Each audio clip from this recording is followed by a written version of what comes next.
Journée mondiale de lutte contre les violences faites aux femmes. Le 16 jours d'activisme ont été lancés ce vendredi par le ministère du Genre des Nations Unies et les organisations de défense des droits de la femme.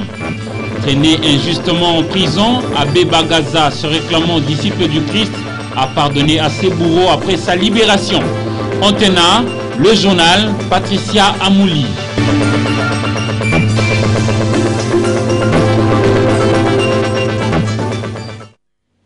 Bienvenue à tous dans ce journal, mesdames, messieurs, bonsoir. Nous allons commencer par le nouvelle de la Chambre haute du Parlement. Au Sénat, le Sénat a adopté aujourd'hui le rapport final de la commission ECOFIN sur le projet de loi organique portant sur le fonctionnement de la Banque centrale du Congo. Eu égard de son contenu approuvé, les avertis ont fait noter l'existence de plusieurs innovations d'ordre structurel, par exemple, nous disent Eric Izami et Blesunda. Cette loi en examen se veut une réponse à toutes les exigences d'ordre juridique et structurel dans le but non seulement de se conformer à la Constitution du 18 février 2006, mais aussi à réorganiser la gouvernance de la Banque centrale du Congo et de prendre en compte la mission de stabilité financière. Elle se fonde sur deux principes directeurs majeurs, l'indépendance de la Banque centrale du Congo et la responsabilité couplée à la transparence financière pour mieux ressortir l'obligation de cette banque de banques à rendre compte de ses missions, notamment au Parlement. La salle du Sénat, qui regorge de personnalités diverses ayant exercé des postes ministériels, président de cours de comptes, etc., s'y est bien prêtée pour affirmer par le président de la Commission économique et financière du Sénat, Mabi Mulumba Evariste, que cette loi organique portant sur le fonctionnement de la Banque centrale du Congo apporte plusieurs innovations. Elle s'est inspirée du modèle de loi des banques centrales de la SADC en perspective de la création d'une banque centrale sous-régionale. Au volet structurel, en contrepartie de son indépendance, du reste à nuancer, car la Banque centrale du Congo est tenue à tabler ses actions sur base de la politique gouvernementale. La loi intègre le meilleur pratique international de gouvernance de banque centrale dont l'évidence a été rendue indispensable dans la résolution de la crise financière internationale de 2008, notamment la nécessité de la transparence dans les fonctionnements de la Banque centrale du Congo, la collégialité dans la prise de décision, l'élargissement de la composition du Conseil à 13 membres, l'indépendance et la compétence des administrateurs dans la mise en place du comité d'audit au sein du Conseil, la gestion des conflits d'intérêts, la vérification et la certification indépendante des comptes sociaux. La signature de l'accord de la Cité de l'Union africaine, le sujet était au centre d'échange vendredi 25 novembre entre Roland Mena, congolais de la diaspora, et le vice-ministre de Congolais de l'étranger Antoine Boyamba. Bien avant cela, le vice-ministre de Congolais de l'étranger s'est entretenu avec l'ambassadeur du Portugal venu faire ses adieux dans Momat, Josène Belebele. Arrivé son mandat en RDC, l'ambassadeur du Portugal est venu vendredi 25 novembre 2016 faire ses adieux au ministre des Affaires étrangères, représenté ici par le vice-ministre des Congolais de l'étranger, Antoine Boyamba. C'est ça que les Portugais et le Portugal souhaitent pour la RDC, la paix, la sécurité et le développement. Un autre hôte du vice-ministre des Congolais de l'étranger, et non le moindre, c'est Roland Mena, ancien secrétaire général de la Pareco, parti de Nourengwanda, aujourd'hui secrétaire de la plateforme Lisanga.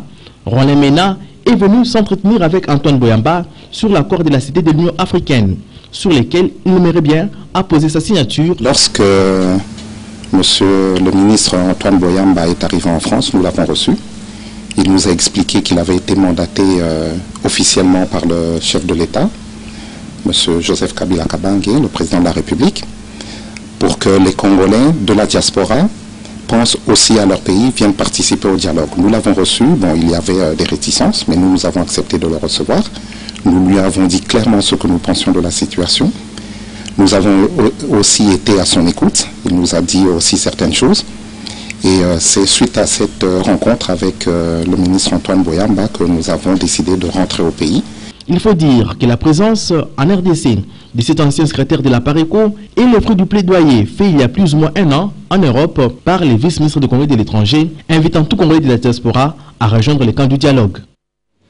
Dans l'actualité également, la cérémonie du lancement de 16 jours d'activisme contre les violences faites à la femme et à la jeune fille a eu lieu vendredi 25 novembre à Béatrice Hôtel. Le ministère du Genre, ensemble avec les Nations Unies, le bailleur de fonds et des organisations de défense de droits de la femme ont célébré cette journée avec honneur. Sylvie Fortuné Mboula et Willy Kacha. Mobiliser les ressources pour mettre fin à la violence contre les femmes et les filles, c'est le thème retenu cette année pour la campagne de 16 jours d'activisme contre les violences faites à la femme. Parmi tant des discours prononcés, celui de Diéné Keïta, représentant de l'UNFPA et des Nations Unies, a mis l'accent sur la nécessité de financer durablement les efforts pour mettre fin aux violences. D'où les femmes et les hommes sont appelés à conjuguer leurs efforts pour le bien-être de leurs mères, sœurs et filles. Et puis est intervenu le lancement de cette campagne par le secrétaire général du genre. Ces 16 jours d'activisme seront marqués aussi par la vulgarisation du nouveau code de la famille. Différentes discriminations qui étaient évoquées par les femmes ont été larguées du code de la famille. C'est une journée de victoire pour les femmes. Les défis sont nombreux, mais les combats pour l'égalité des sexes est louable. Nous devons vulgariser ce nouveau code-là, ce code révisé. Nous devons en parler à travers la République et que les gens sachent qu'il y a pris certaines dispositions qui étaient contraires à la Constitution parce que ça contenait des inégalités en faveur contre la femme et il y avait des discriminations plutôt. Il faut dire que le lancement de ces 16 jours d'activisme coïncide avec la journée mondiale de lutte contre les violences sexuelles et prendront fin le 10 décembre, date consacrée à la journée mondiale des droits de l'homme. Je vous laisse à présent suivre l'historique de la journée mondiale de lutte contre les violences faites à la femme et à la jeune fille qui est retracée ici par Sylvie Fortuné Mboula. L'assassinat le 25 novembre 1960 de 3 sœurs Mirabel, militantes politiques dominicaines, fut la principale raison qui a conduit la République dominicaine à proposer cette journée de lutte contre les violences faites aux femmes. C'est ainsi qu'en 1993, l'Assemblée générale des Nations Unies a adopté la déclaration sur l'élimination de la violence à l'égard des femmes. Le 17 décembre 1999, l'Assemblée générale de l'ONU va proclamer le 25 novembre journée internationale pour l'élimination des violences contre les femmes. L'ONU va donc définir violence à l'égard de femmes comme tout acte de violence dirigé contre le sexe féminin et pouvant causer aux femmes un préjudice ou des souffrances physiques, sexuelles ou psychologiques, y compris la menace de tels actes, la contrainte ou la privation arbitraire de liberté, que ce soit dans la vie publique ou dans la vie privée. À l'occasion de cette journée, Ban Ki-moon, secrétaire général de l'ONU, a affirmé que la violence à l'égard de femmes et des filles constitue une violation du droit de l'homme. Elle impose de coûts exorbitants aux familles. Le monde ne peut pas se permettre de payer ces prix. Fin de citation. Hommage à toutes les femmes qui ont perdu leur dignité suite à toutes sortes de violences subies. En société, 159 dossiers ont été payés aux victimes de sinistres par l'assureur national jeudi 24 novembre. Il s'agit de l'assurance vie, incendie automobile. Cette activité s'est déroulée un jour après le cinquantenaire de la SONAS. Willy Kacha, reportage. 50 ans déjà, depuis que la Société nationale d'assurance a été créée en République démocratique du Congo, en date du 23 novembre 1966. Cette fête, célébrée dans la méditation, n'a pas du tout empêché le directeur général ad intérim de cette société d'assurance d'ordonner l'indemnisation des souscripteurs dans différentes branches. Pour le jeudi 25 novembre 2016, la SONAS a payé au total 159 dossiers sinistres dans ses installations à la Gombe.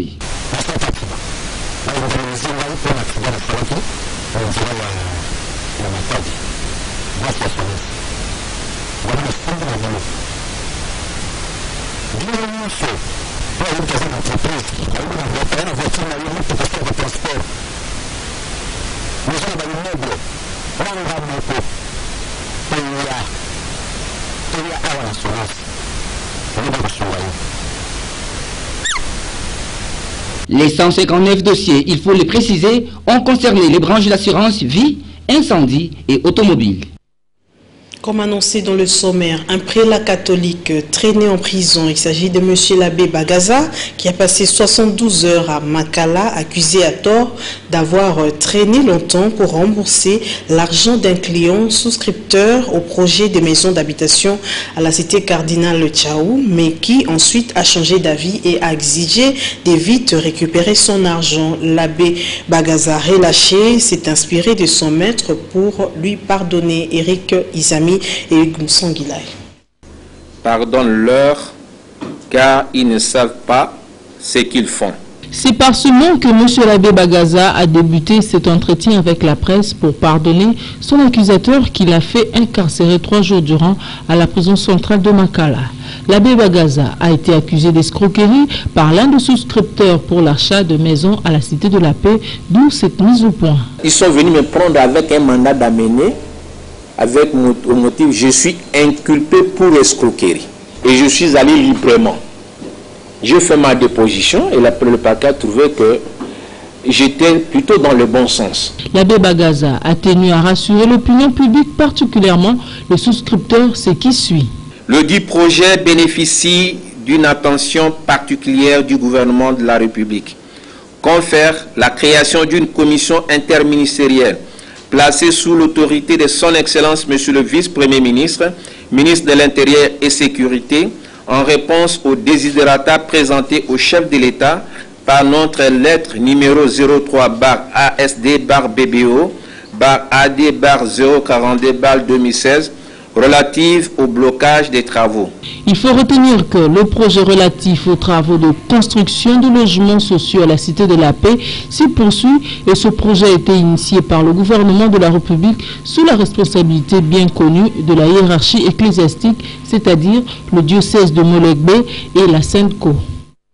Après le reportage de Patricia Molengo-Mbolekouni, je voulais suivre à présent ce qui se passe à Bandalungwa où l'insalubrité est devenue depuis longtemps monnaie courante. À Kinshasa, avenue commune de la capitale n'est épargnée. Le cas de Bandalungwa dans la maison communale où la saleté côtoie les aliments vendus aux écoliers. Le reportage est de Foura Omari, Eric Izami et Rigo Moulopo. Au nombre de municipalités urbanisées léguées par le colon belge à Kinshasa, l'on compte Bandalungwa. Si autrefois c'était un coin propre de la capitale Léopoldville, devenue aujourd'hui Kinshasa, au lieu de garder cette jolie robe, cette commune dans le périmètre de la maison communale est dans la crasse. Nous rend aux autorités de la ville, gouverneur, c'est lui qui est responsable de la ville, mais avec ses ordures, on en a marre maintenant. On a des enfants, on est exposé dans de différentes maladies. Bien sûr, ils nous ont donné des moustiquaires, mais ils ne nous protègent pas contre choléra, contre des typhoïdes à cause de ces poubelles. Donc je les demande vraiment pardon, le CIPLU qui fait leur travail, qui nous aide en venant à lever ces ordures puisqu'on en a marre.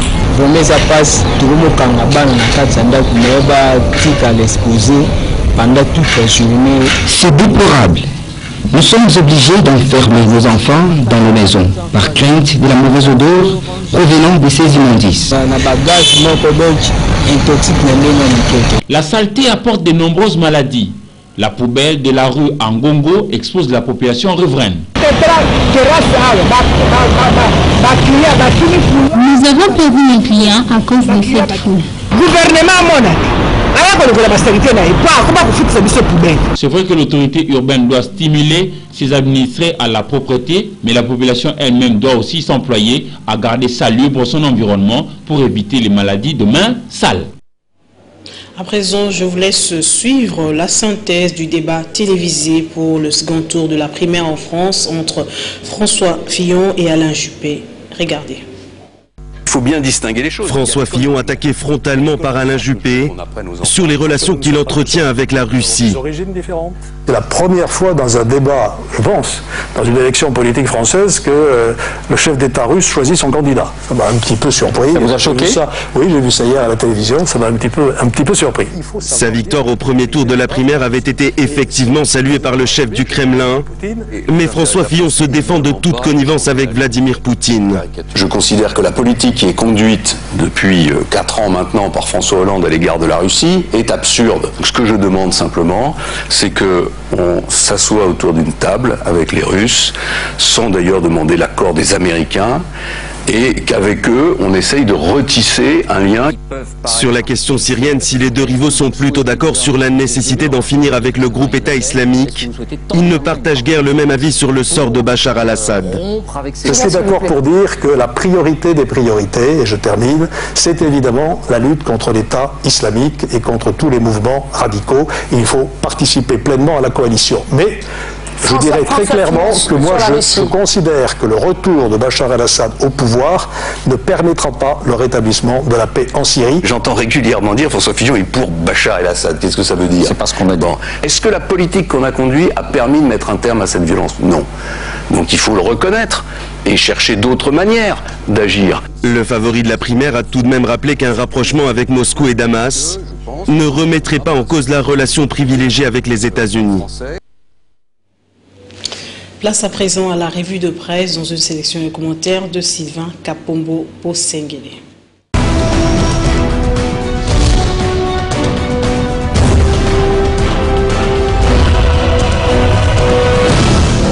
Bienvenue à ce journal des journaux qui s'ouvre par la prospérité et qui note à sa une non à la violence. RDC, des appels à la paix se multiplient. En cette période de préparation des festivités de fin d'année et à l'approche des échéances constitutionnelles, des appels au calme et au dialogue se multiplient en République démocratique du Congo. Dimanche dernier, fait savoir le journal, l'Église catholique a demandé aux acteurs politiques et sociaux congolais de transcender leurs divergences pour privilégier la voie de la paix.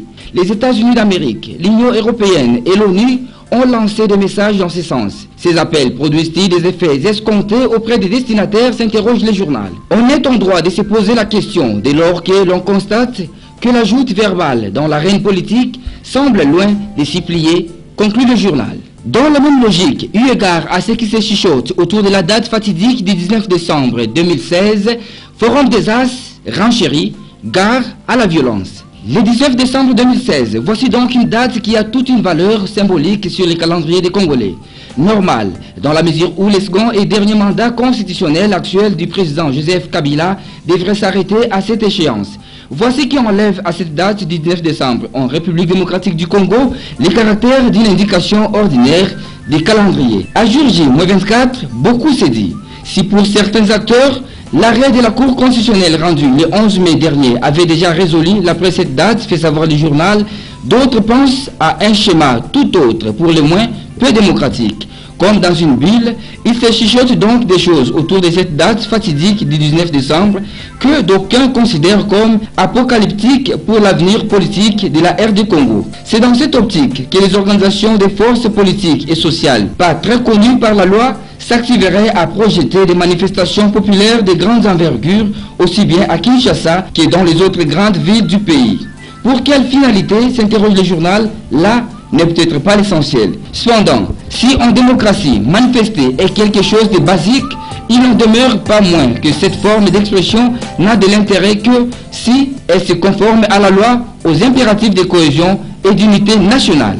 La référence plus s'intéresse à la formation du gouvernement d'union nationale et titre « La majorité présidentielle plaide pour la méritocratie ». Minakou a également indiqué que sa famille politique est disposée à servir la RDC à travers n'importe quel portefeuille ministériel, précisant qu'il ne s'agissait pas de distribuer des gâteaux, mais de placer l'homme qu'il faut à la place qu'il faut. Pour Vital Kamerhe, président de l'UNC, cette participation devra tenir compte de trois choses, à savoir l'application stricte de cet accord, des garanties pour trouver des solutions aux questions d'insécurité dans le Grand Nord et la prise en compte des poids politiques de son regroupement politique, note le journal. Les baromètres nous informent que malgré les apparences trompeuses des rejets destinés à la consommation extérieure, Badi Banga est parrainé par Tshisekedi. Le journal fait savoir que l'UDPS et la majorité présidentielle travaillent main dans la main pour gérer la RDC. Car le silence des cimetières de Tshisekedi et de ses proches parents sur la nomination de Sami Badi Banga à la primature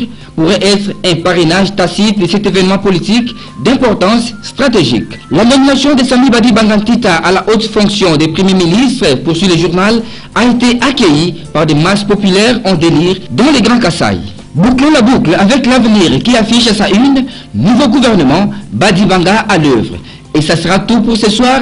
Mesdames et messieurs, bon début de week-end à vous tous.